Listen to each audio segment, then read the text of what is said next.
रमेश बिधूड़ी गाली देकर भी सदन में बैठ सकते हैं। वो संसदीय समिति के सामने न पेश हो, वो इसके लिए भी स्वतंत्र है और आकर फिर सदन में बैठ जाए। विनोद जी, मैं इस पर रिमार्क चाहती हूँ आपसे, क्या ये वाकई एक थिन डिफरेंस, महीन रेखा, और क्या वाकई विपक्ष के सांसदों का जो सस्पेंशन है ये कुछ कहता है क्या? देखिए, निलंबन का अधिकार स्पीकर को, चेयर को है, लेकिन उस अधिकार सेलेक्टिव है क्या? नहीं, पहले तो उस अधिकार का प्रयोग हमेशा आमतौर पर, मैंने भी बहुत लंबे समय पार्लियामेंट कवर की है, एक चेतावनी के तौर पर, एक सांकेतिक तौर पर होता रहा है कि भाई 2 दिन के लिए सस्पेंड कर दिया आपको, 1 दिन के लिए कर दिया, 3 दिन के लिए कर दिया। पूरे सत्र के लिए निलंबन बहुत मतलब रेयर केस में होता है। बिधूड़ी वाला जो सवाल आपने बिधूड़ी जी का कहा, निश्चित रूप से गंभीर प्रश्न है।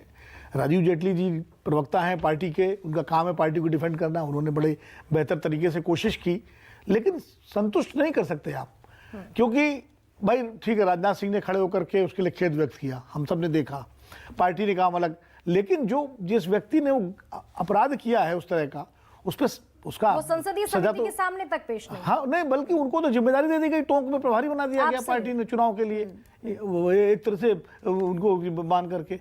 तो सवाल ये है कि ये मानदंड तो इस तरह से दोहरा ही माना जाएगा ना, कि एक मामले में, महुआ मित्रा के मामले में एकदम से एक्टिविटी हो जाती है और फटाफट सारी चीज़ें होती हैं, कमेटी की रिपोर्ट आती है और सदस्यता भी खत्म हो जाती है। ठीक है, होना चाहिए, अगर उन्होंने गलती की है, कमेटी ने जो पाया किया। लेकिन दूसरे मामले में प्रिविलेज कमेटी में मामला जाता है और अभी तक दानिश अली रोज आग्रह कर रहे हैं स्पीकर साहब से कि साहब उसका करिए, कुछ नहीं हो रहा है। और वो खाली उन्होंने कहा कि साहब हमने खेद व्यक्त कर लिया, हमने माफ़ी मांग ली, तो वही हुआ कि कोई किसी का बेटा जा करके कुछ अपराध कराए और पिताजी खेद व्यक्त कर लें और पुलिस से कह दें हमने खेद व्यक्त कर दिया। तो ये कोई बात थोड़ी हुई। जो नियम है, नियमों के तहत एक एक्शन तो होना चाहिए, और ये जिम्मेदारी लोकसभा अध्यक्ष जी की है, प्रिविलेज कमेटी की है कि इस मामले में जल्दी जल्दी करें, तो ये सवाल तो उठेगा। दूसरी बात ये है कि पहले जैसे अभी जेटली जी ने कहा कि प्रधानमंत्री जी का लोगों से सीधा कनेक्ट है, बिल्कुल कनेक्ट है, इसमें कोई दो राय नहीं, कई बार साबित हुआ है। लेकिन विपक्ष को भी अपनी बात कहने का अधिकार है। अब वो वेल में पहले भी कितने सांसद जाते रहे हैं। हाँ, अगर कोई ऐसा आचरण करे, मेज पे खड़ा हो जाए, स्पीकर की तरफ कागज फेंके, या वो जो जैसे अतीत में हुआ है तो सस्पेंड भी किए गए हैं, तो लेकिन अगर सिर्फ वेल में आके नारेबाजी करते हैं, उस पर आप सस्पेंड कर देंगे, तो मतलब कम से कम हम लोग जो पुराने लोग हैं, जो कवर करते रहे हैं पार्लियामेंट, तो हमारे गले में बात उतरती नहीं। कि हमने कई बार ऐसे दृश्य देखे हैं कि वेल में आकर के हाउस एडजॉर्न करना पड़ा 3 बार पूरे दिन के लिए, लेकिन कोई सस्पेंशन नहीं हुआ। अटल जी के जमाने में भी सरकार थी बीजेपी की, बहुत हंगामा मचता था, कोई सस्पेंशन नहीं होता, इक्का दुक्का हुआ। या यूपी राजीव गांधी का आपने जिक्र किया, तो राजीव गांधी के टाइम तो पूरे विपक्ष ने इस्तीफा दे दिया था सदन से, संपूर्ण विपक्ष ने इस्तीफा भी दे दिया था सदन से प्रोटेस्ट में, वो भी हम लोगों ने देखा है।